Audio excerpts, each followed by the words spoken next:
Bom dia a todos. Bom dia. Ótimo. É de fato um bom dia. Eu queria manifestar o nosso prazer ter aqui conosco o prefeito de São Paulo, Dr. Gilberto Kassab, senadora Cátia Abreu, senador Jorge Conde Bornhausen, que é o coordenador dessa nossa reunião, do COPS, Dr. Ives Ganda Matrins, nosso convidado, Dr. Alencar Burti, ex-presidente da FACESP, atual presidente do Conselho do SEBRAE, nosso deputado federal Walter Yoshi, nosso ex-presidente representando todos os ex-presidentes, Dr. Lincoln da Cunha Pereira. Ainda estamos aguardando. Dr. Irajá Abreu, deputado federal. Okay. Gilmar Rocha, deputado federal também. Obrigado, desculpa. Mas nós temos uma missão difícil aqui para começar, que, primeiramente, tentar falar a respeito do currículo do nosso amigo da casa e da causa, Dr. Ives Ganda Matrins, mas houve uma dificuldade muito grande para fazer o seu mini-currículo. Então, esse mini-currículo eu vou ler aqui rapidamente. Seu mini-currículo tem hoje 82 itens, entre títulos, atividades como professor, presidente e conselheiro de inúmeras entidades, conferencista, escritor, acadêmico e poeta. Bacharel em Direito pela Largo São Francisco, em 58, especializou depois na USP em Direito Tributário e Ciências das Finanças, doutor em Direito pela Universidade de Mackenzie, professor emérito honorário honoris causa de mais de 20 universidades. Não vou nem citar todas elas, porque as melhores e as mais representativas do mundo, inclusive. Presidente, membro e sócio e conselheiro de várias entidades nacionais e internacionais, Instituto do Advogado, Fundação Konrad Adenauer e tantas outras. Além disso, pertence a 31 academias, entre as quais a Paulista de Letras, e foi considerado tributarista do ano, homem de visão, melhor conferencista, professor do ano, professor emérito e etc. Foi e é membro dos conselhos editoriais de inúmeras publicações. Publicou mais de 80 livros individualmente e 289 em coautoria.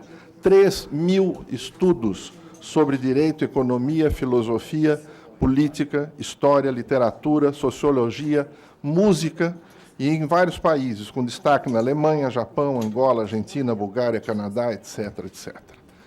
Mas o que eu queria dizer é que, para nós, o mais importante é que o Dr. Ives é membro do Conselho Consultivo e do Conselho Nato desta nossa associação comercial.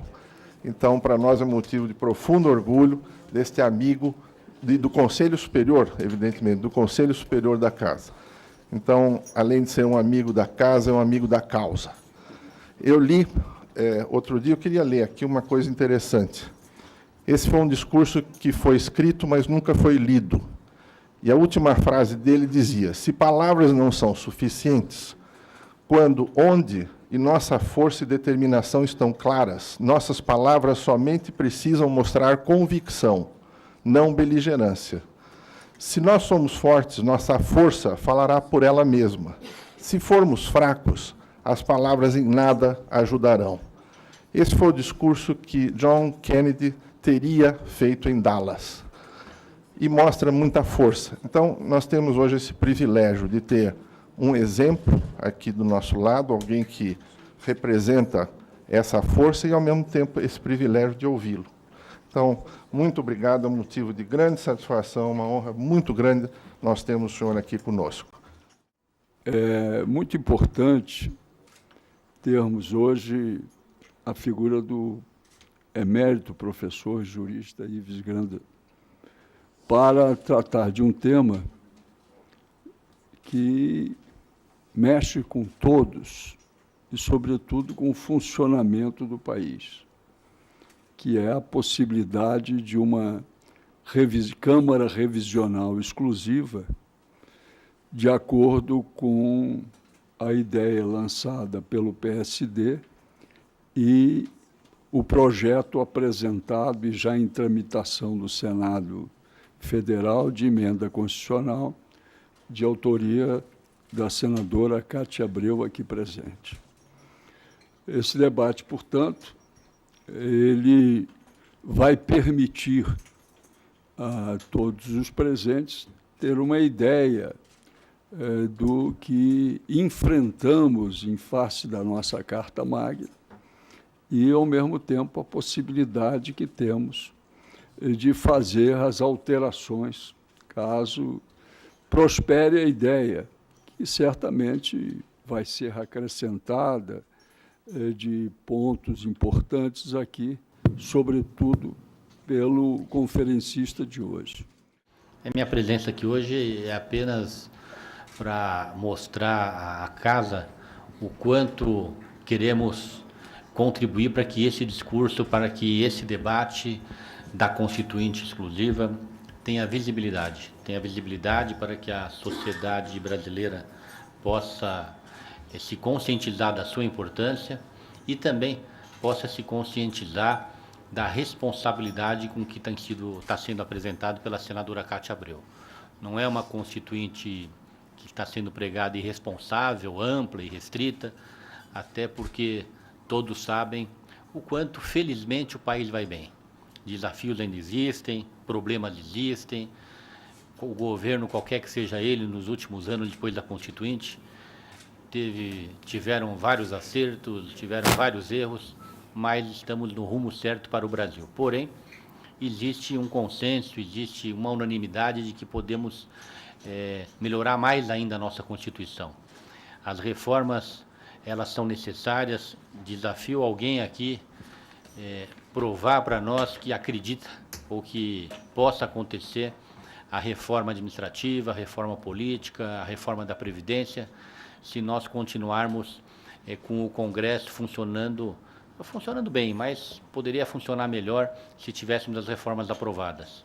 E essa proposta de uma Constituinte exclusiva, ela é a melhor saída para o Brasil. Eu quero, portanto, cumprimentar a senadora que apresentou essa proposta, mas em especial a Associação Comercial e o querido amigo Ives Ganda da Silva Martins, que vem aqui trazer a sua visão sobre o tema e, com isso, contribuir para que todos nós possamos ficar um pouco mais esclarecidos, um pouco mais confiantes, convencidos do melhor rumo para o país. Eu, daqui a pouco, me retiro por conta de um compromisso administrativo, mas festejo essa oportunidade, esse debate, cumprimentando mais uma vez o nosso presidente Rogério Amato. Obrigado a todos. Para a noção daqueles que, enfim, não acompanharam a evolução do constitucionalismo no mundo, nós podemos dividir a história da humanidade no campo do direito em 3 grandes momentos. O primeiro, o momento costumeiro em que o direito sempre existiu, desde as primeiras tribos, e que foi se aperfeiçoando com a formulação de alguns códigos, como o de Unamuno, o de Gipstar, Hammurabi, as leis de Manu. Mas este direito era um direito dos detentores do poder em relação ao povo. O que vale dizer, os detentores nunca punham em questão o próprio direito de serem eles governantes. E todos os grandes códigos do passado, aqueles que sobreviveram, Shulgi, por exemplo, o de Hammurabi, que foi o mais amplo, todos esses códigos mostram como o poder regulava a sociedade, mas não se punha em questão aqueles que eram descendentes diretos dos deuses. No Código de Hammurabi, por exemplo, as primeiras páginas apenas é para enumerar dos deuses de quem Hammurabi era descendente e que, por essa razão, otorgava aquele direito ao povo. Mas depois dos gregos, que passaram a refletir sobre o papel da sociedade e do povo, e principalmente depois da tríade dos grandes filósofos, já não era mais possível governar a sociedade sem que o direito fosse um instrumento, ao mesmo tempo, de convivência entre o poder e a sociedade. E nisso está a genialidade do povo romano, porque o povo romano, que copiou a cultura grega em tudo, no teatro, na escultura, na poesia, na literatura, na história, não acrescentaram absolutamente nada de novo do ponto de vista cultural. Fustel de Coulanges faz uma análise na Cidade Antiga dessa reprodução. Eles tiveram a genialidade de instrumentalizar o direito como forma de poder. e, graças a isso, construíram um império que durou 2.100 anos, desde 753 a.C., até a queda de Constantinopla em 1453. O direito foi efetivamente um instrumento de poder.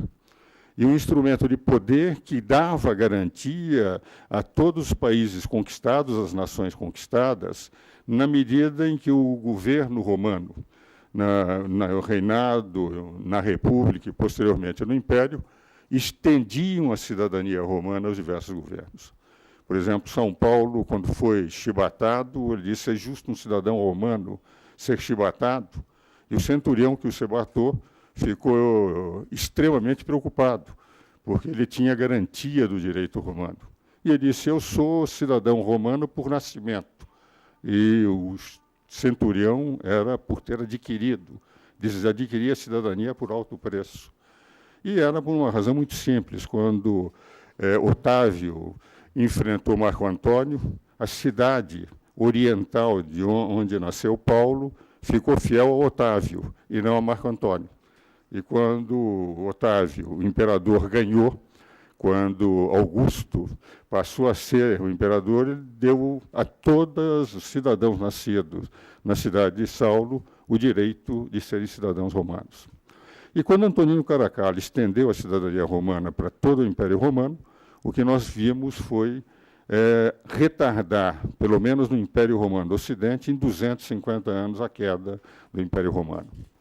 Veio a Idade Média, os bárbaros assumiram, a cultura romana continuou, e aí nós tivemos, pela primeira vez, já nessa terceira etapa do direito, o surgimento do constitucionalismo moderno. E esse constitucionalismo moderno tem, de rigor, 3 grandes vertentes. A primeira vertente é a vertente inglesa. E todas elas, meu caro Rogério, minha cara senadora, meu caro senador, decorrente de reformas tributárias. Os 3 grandes movimentos constitucionais modernos foram revoluções tributárias contra os detentores do poder. O primeiro foi na Inglaterra, quando os barões, em 1214, se revoltaram contra João Sem Terra, que estava tributando excessivamente os barões, e impuseram a Magna Carta Baronória, em 1215, que é a Constituição dos ingleses até hoje. Não tem uma Constituição formal como a nossa, mas a carta feita para os barões, pelos barões, a Carta Magna, a Magna Carta Baronórum, que inclusive introduziu o princípio da anterioridade, é uma carta em que os ingleses ainda hoje se rastreiam com o acréscimo de 2 declarações de direitos no século XVII.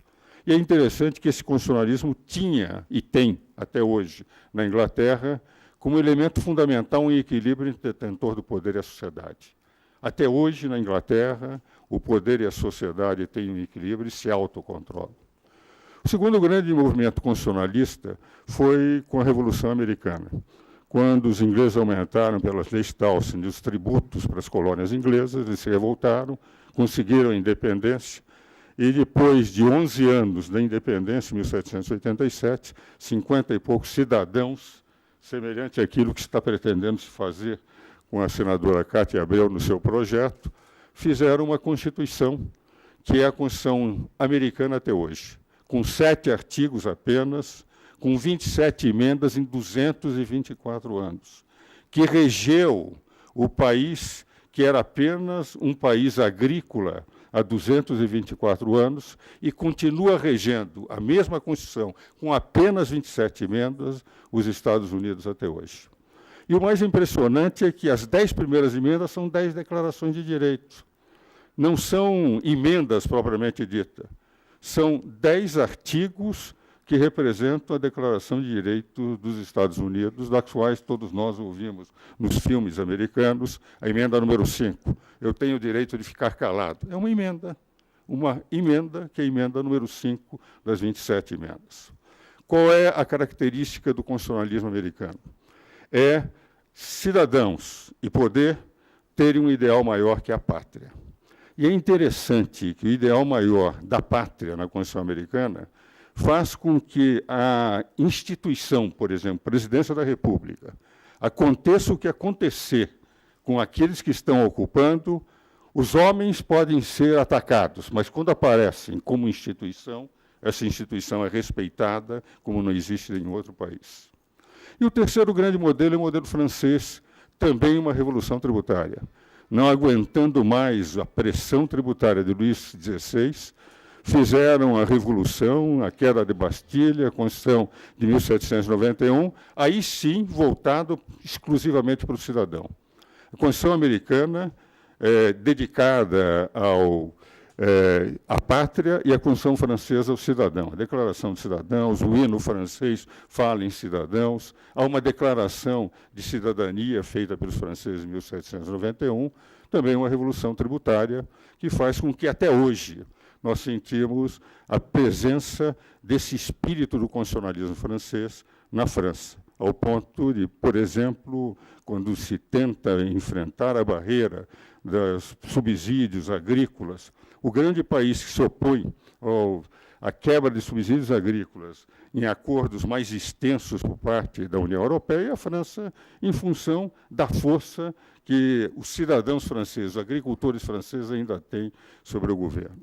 São 3 modelos que tiveram 2 acréscimos da Constituição Mexicana e da Constituição de Weimar, em 1917 e 19, aí introduzindo a essência dos direitos fundamentais, e a partir de 1945 nós tivemos as constituições modernas que foram acrescentadas depois da Declaração Universal dos Direitos Humanos, em 1946, relatado por um justnaturalista, René Cassin, que dizia que há direitos fundamentais que o Estado não cria, só pode reconhecer. Os direitos do ser humano, da dignidade humana, cabe ao Estado reconhecer. No Brasil, nós tivemos diversas constituições. A 1824 foi uma Constituição outorgada, a de 1891 foi a impressão que Rui Barbosa tinha, admiração pelo modelo americano, ele importou o modelo americano e praticamente impôs naquela comissão, porque a federação, a República Americana servia de modelo. Vai ser que, até hoje, o modelo americano para indicação de membros do Supremo Tribunal Federal, aquilo representa a essência do que foi a Constituição de 91, que é uma Constituição não tão adiposa como é a nossa Constituição de 88. A de 34 decorreu da Revolução de 32, era uma Constituição democrática.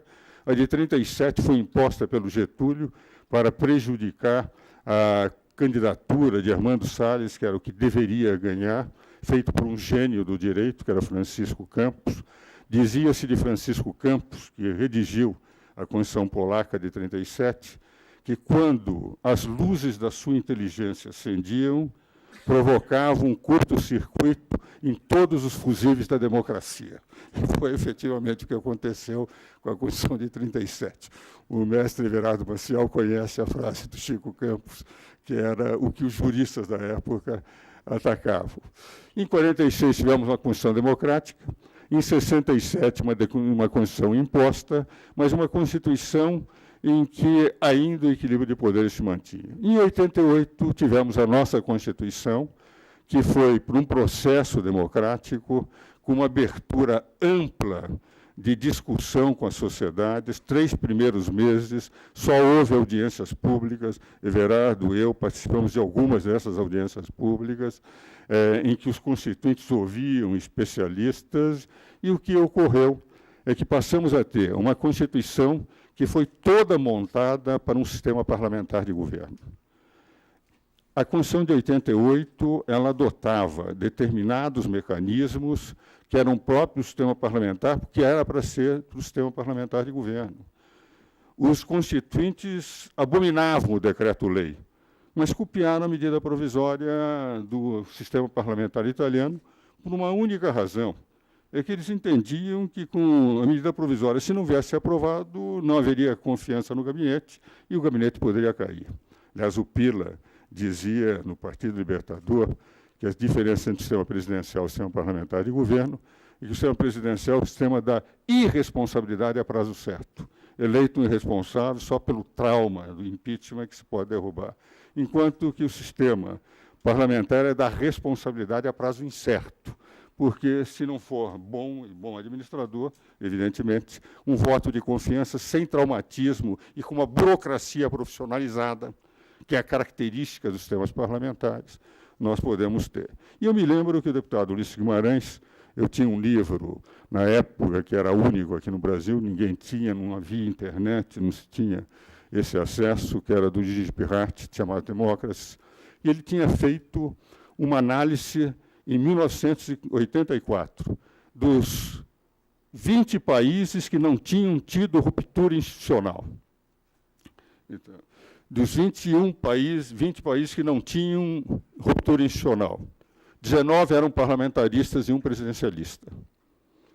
19 parlamentaristas. Todos os outros países do mundo tinham tido ruptura institucional.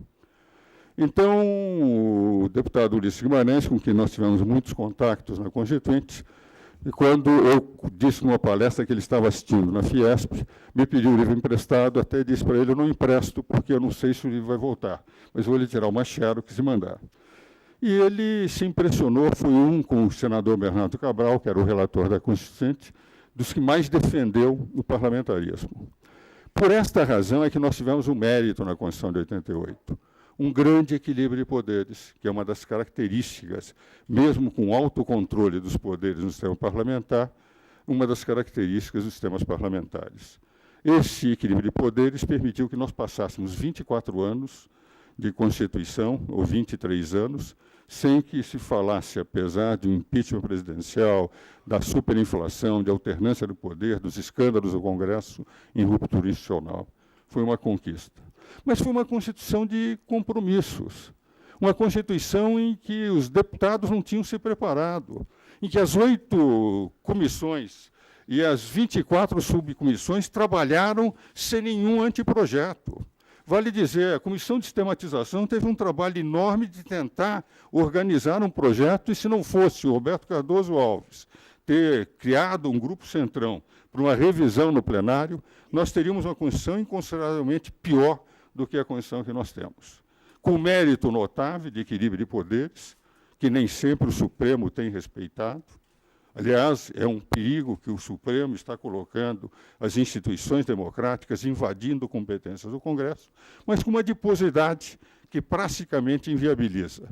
A adiposidade é essa que levou a termos um sistema tributário muito bem elaborado à época, por gente competente, e que foi sendo desfigurada em função de necessidades de uma federação que não cabe no PIB, porque nós criamos uma federação maior do que o PIB na Constituição de 88, e que terminou, apesar dos seus princípios gerais bem apresentados, sendo um sistema tributário que mereceria uma reflexão maior do que aquela que temos tido até agora, com o fracasso de todas as emendas constitucionais que foram apresentadas por Collor, a Comissão Ari Oswaldo, por Itamar, na época, o Osiris, que deveria ser encarregado, por Fernando Henrique, na PEC 175, pelo Lula, com Virgílio Guimarães, depois com o Paulo, com o Bernardo Api, o que representa sem avançar. E, na verdade, esta associação diagnosticou na presidência do Alencar Burt muito bem o problema da carga tributária, que a carga tributária ela decorre fundamentalmente do fato de termos uma carga burocrática que condiciona a carga tributária. O custo da federação. A federação não cabe no PIB por ter a Constituição de 88 criado uma federação maior do que o PIB. E criou uma federação maior do que o PIB no momento em que criou uma administração maior do que o PIB, permitiu a multiplicação de entidades federativas de 3.900, fomos para 5.500 municípios, fazendo com que, efetivamente, tivéssemos uma estrutura que, faça-se o que se fizer, ela é difícil permitir qualquer tipo de reforma previdenciária, trabalhista, reforma da administração pública, a reforma política em decorrência dos engessamentos que ela foi colocando, nem todas elas efetivamente de cláusulas pétreas. Nós transformamos todos os funcionários públicos de seletistas em estatutários, sem termos uma burocracia profissionalizada, criamos as estruturas dos amigos do rei, e essa carga burocrática, que cada vez consome mais, que permite que o servidor público tenha toda a liberdade de fazer o que bem entende, principalmente de não fazer nada, porque vão se criando adiposidades e termina dificultando consideravelmente, até pelo direito de greve, pelas pressões no Congresso. Agora, o Poder Judiciário, para os servidores, está pedindo 57% de aumento, o que faz com que nós todos, sociedade, sejamos reféns. Servidores públicos somos nós, que passamos a pagar tributos para sustentar aqueles que se servem da estrutura em decorrência desta adiposidade de uma federação maior do que o PIB.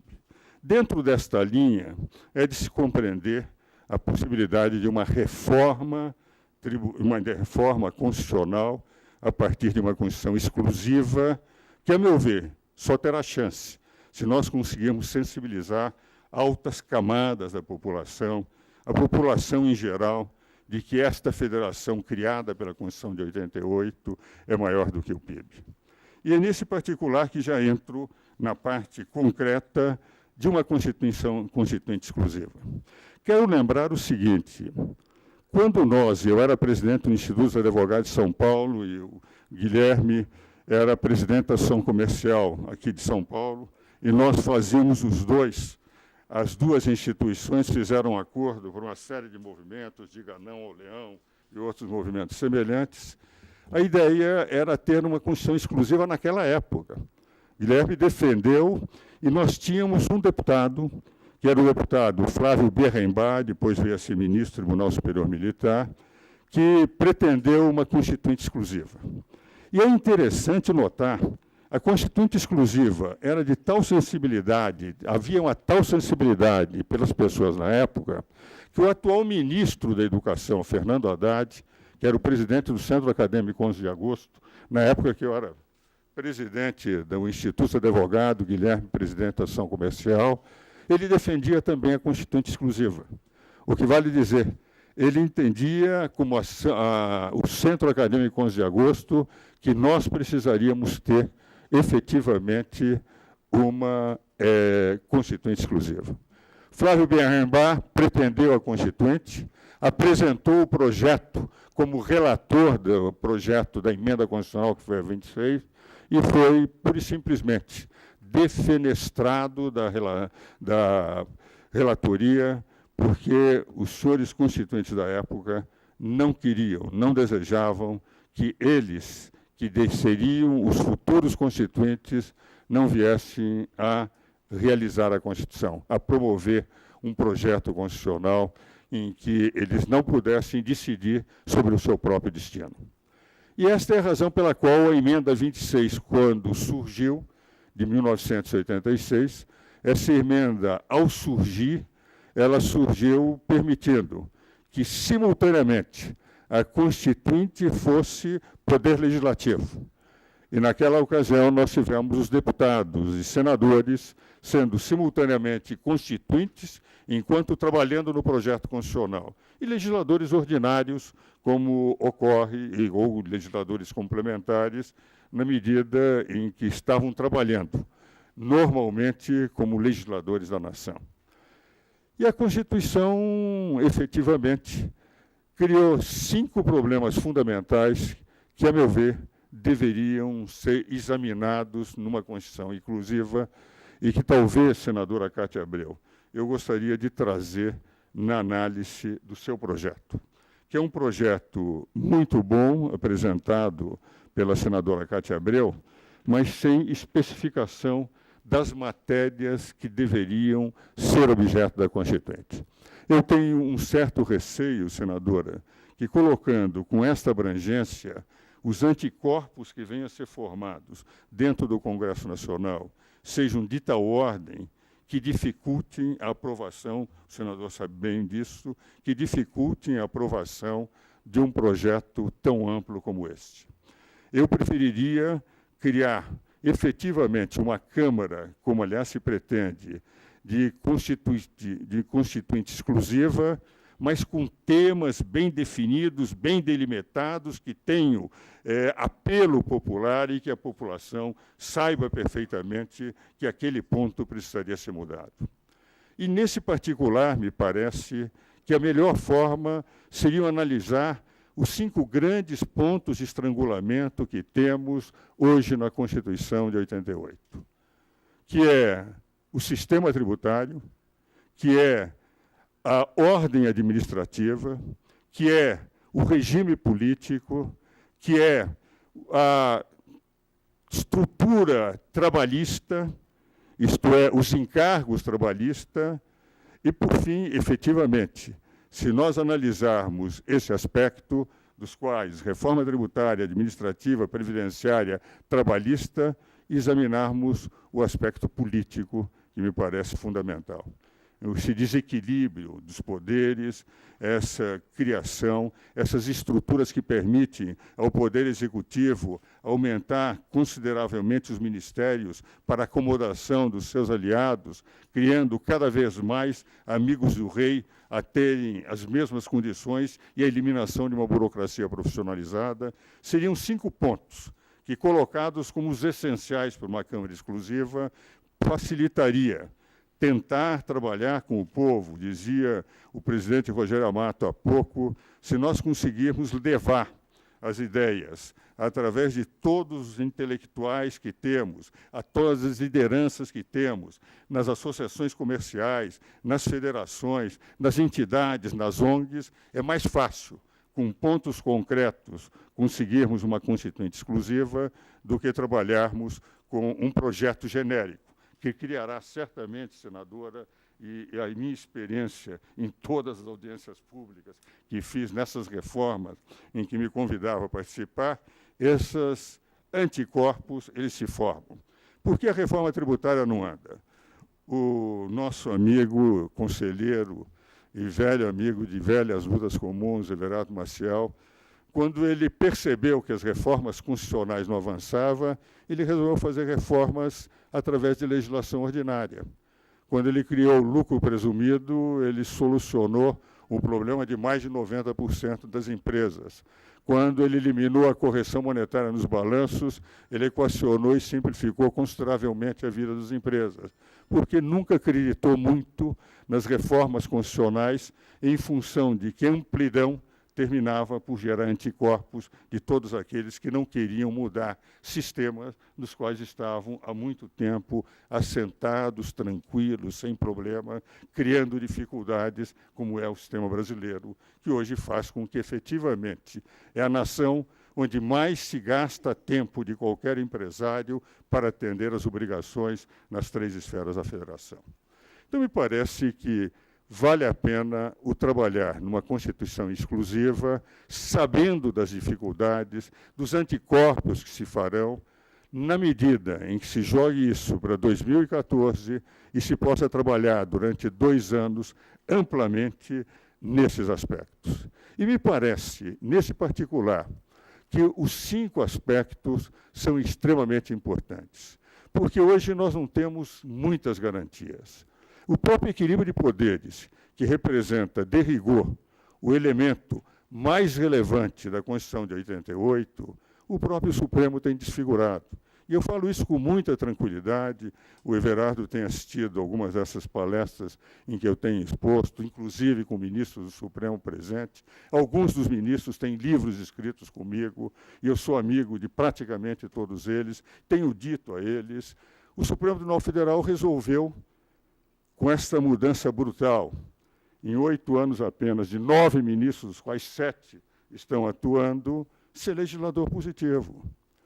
E se o nosso Congresso deixa muito a desejar, eu prefiro um Congresso que ainda deixa muito a desejar do que um Poder Judiciário que não está preparado para ser Poder Legislativo. E se os senhores analisarem, o Congresso tem se omitido em cortar a competência do Supremo Tribunal Federal, porque o Congresso Nacional poderia impedir que o Supremo fizesse o que está fazendo. Esse dispositivo que eu vou ler para os senhores, nós discutimos com o senador Bernardo Cabral, eu, o presidente da Associação dos Magistrados Brasileiros, e o ministro Sidney Sanches, que representava o Supremo Tribunal Federal nas discussões da Constituinte, que não poderia nunca o Poder Judiciário ser Poder Legislativo. Ele só poderia ser Poder judiciário e legislador negativo. E esta emenda, esse parágrafo 2º do artigo 103, decorreu dessa discussão, desse jantar que fizemos, em que se entendeu que, na declaração, já que for adotada ação direta de inconstitucionalidade por omissão, cada vez que o Congresso fosse omisso, caberia ao Supremo declarar a inconstitucionalidade, só declarar e não legislar. Vejam a redação que foi dada. Declarada a inconstitucionalidade por omissão de medida para tornar efetiva a norma constitucional, será dada ciência ao poder competente para a adoção das providências necessárias. O Supremo só pode mandar o Legislativo fazer. E, em se tratando de órgão administrativo, fazer em 30 dias. Eu discuti naquela ocasião, sugerindo um prazo para o Congresso Nacional de 120 dias, ao que o Sidney Sanches respondeu e disse: mas, Ives, 120 dias, vamos admitir que o Congresso Nacional não faça. Você acha que o Supremo terá condições de mandar prender 503 deputados e 81 senadores? É a desmoralização das instituições. O que nós podemos é pedir que eles façam, sem prazo e sem sanção. Ora, como é que o Supremo pode mudar a Constituição? Artigo 80 e 81. Se for cassado o presidente e o vice-presidente, menos de 2 anos de mandato, novas eleições. Mais de 2 anos, eleições indiretas. Onde candidato derrotado pode ser nomeado governador e não as eleições que manda o Congresso Nacional. Fidelidade partidária foi amplamente discutido, o senador sabe, o senador Bornhausen, e se decidiu com uma forma de composição que os partidos é que definiriam a fidelidade partidária, e não a Constituição obrigando. E o Supremo vem e declara que a fidelidade partidária é obrigatória. Questão do homossexualismo. A clareza, isso foi discutido, está nos anais do Congresso Nacional. Casamento, a família é a base da sociedade. Sendo a base da sociedade, é a família que pode dar continuidade ao Estado, que possa gerar prole. Por isso é que o Estado dará especial proteção. Artigo 226. Parágrafo 1º. O casamento vai ser gratuito para que a família possa ser constituída. Parágrafo 2º. O casamento religioso tem o mesmo efeito de casamento civil. Parágrafo 3º. A união, também haverá união estável, já que se reconhece a existência de famílias que não são casadas, entre homem e mulher. Homem e mulher. E tudo se fará para transformar em casamento. E o parágrafo 4º, quando diz, se ficar um deles por viuvez ou separação com a prole, também será unidade familiar. E homem e mulher têm o mesmo poder, parágrafo 5º, na educação dos filhos.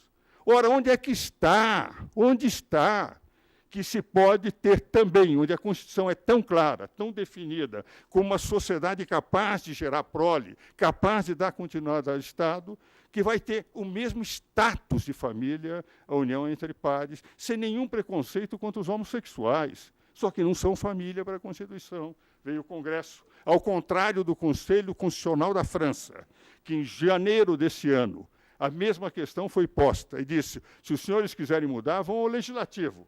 Nós, Poder Judiciário, não podemos fazer. Aviso prévio, a mesma coisa. Se não fosse o Congresso decidir agora, prevaleceria o Supremo Tribunal Federal sem nenhum estudo prévio. Na decisão em que o Supremo tomou, o que nós vimos foi o seguinte, um ministro disse, olha, tem que ser mais de 30 dias, outro disse, então vamos fazer 10 dias por cada ano de trabalho. Daí o outro levanta e disse, não, mas serão 300 dias se ele trabalhar 30 anos. Daí o outro disse, então vamos fazer 45, um outro disse, então vamos fazer 60. Não tinham examinado a questão e estavam legislando. Ora, se o Congresso Nacional quisesse, evidentemente, poderia, nesta matéria, pelo artigo 49, inciso 11 da Constituição, impedir, anular as decisões do Supremo, porque diz o 49 que cabe ao Congresso Nacional zelar pela preservação da competência legislativa em face da atribuição normativa de outros poderes. Quer dizer, caberia ao Congresso. Vamos agora admitir que o Supremo venha eliminar todas as forças do CNJ, que foi uma grande discussão que se fez no Congresso, em que, durante 6 anos, tinham competência originária e recursal. E essa competência originária e recursal do Supremo, agora do CNJ, está sendo contestado para que eles só possam decidir depois que as corregedorias decidirem. Exatamente, a emenda 45 pretendeu exatamente tirar os processos das corregedorias, porque o corporativismo não permitia andar. E se o Supremo disser, não, agora nós vamos dar um prazo, esse prazo não está na Constituição. E o artigo 103b, parágrafo 4º, inciso 3º, diz que é competência originária do CNJ conhecer qualquer processo. Ora, dar uma limitação clara, a meu ver, seria também elemento para se discutir numa Constituinte exclusiva. Poder legislativo é poder legislativo, poder executivo é poder executivo, poder judiciário é poder judiciário. Cada vez que um poder pretenda entrar na competência dos outros sem formulação constitucional, nós estaríamos correndo seríssimos riscos de termos uma ruptura institucional. E quando eu digo ruptura institucional, vamos admitir que o Congresso resolva enfrentar o Supremo em alguma matéria que o Supremo procure minimizar as forças do Congresso. Nós temos um caminho que a própria Constituição colocou e que poria em risco a própria estabilidade dos poderes na medida em que o artigo 142 declara o seguinte: as Forças Armadas, constituídas pela Marinha, pelo Exército e pela Aeronáutica, são instituições nacionais permanentes e regulares, organizadas com base na hierarquia e na disciplina, sob a autoridade suprema do Presidente da República, e destinam-se à defesa da pátria, à garantia dos poderes constitucionais e, por iniciativa de qualquer destes, qualquer poder pode ir às Forças Armadas destes da lei e da ordem. Se a ordem começar a ser posta em perigo e o Congresso Nacional pretender exercer e o Supremo não concordar, só cabe um caminho constitucional. E aí não é o presidente da República que vai comandar as Forças Armadas, porque ele é também um dos poderes. São os próprios comandantes, essa é a interpretação que os constitucionalistas dão, que ele é comandante enquanto defesa da pátria. Mas, como é também chefe de um dos poderes, se for um poder contra o poder executivo, poder legislativo contra o poder executivo, judiciário contra o poder executivo, ele não poderia comandar sem os comandantes das Forças Armadas. O que vale dizer, o próprio poder judiciário está pondo em risco na medida em que se transforma em legislador positivo, atendendo o apelo que não é popular. Muitas vezes é apenas um apelo de alguns componentes da mídia. Por exemplo, a própria Folha de São Paulo fez um levantamento sobre o homossexualismo e a grande maioria era contrária àquela decisão que o Supremo assumiu. Vale dizer, em outras palavras, esse é um dos pontos que, a meu ver, teria que ser claramente, porque esse equilíbrio de poderes que foi muito bem, nitidamente posto na Constituição, corre risco na medida que um poder começa a se sentir muito superior aos outros, capaz de dizer a última palavra sobre tudo. Enfim, para encerrar e não ultrapassar o limite do prazo que me foi dado pelo meu caro presidente, eu entendo que é difícil uma Constituição exclusiva, uma Constituinte exclusiva, mas com prazo para trabalhar e com temas específicos, ela é possível. E não afeta cláusula pétrea nenhuma. Se mudarmos, por exemplo, o tamanho de federação, se mudarmos, por exemplo, direitos trabalhistas, direitos da administração pública, porque o artigo 60, parágrafo 4º da Constituição, que são as cláusulas pétreas que nós temos, diz o seguinte: não será objeto de deliberação a proposta de emenda tendente a abolir. O que é proibido abolir no Brasil é a forma federativa, não mudá-la. O que é proibido abolir é o voto direto, secreto, universal e periódico. A separação de poderes. O que nós iríamos era confirmar nitidamente qual é os limites de cada poder.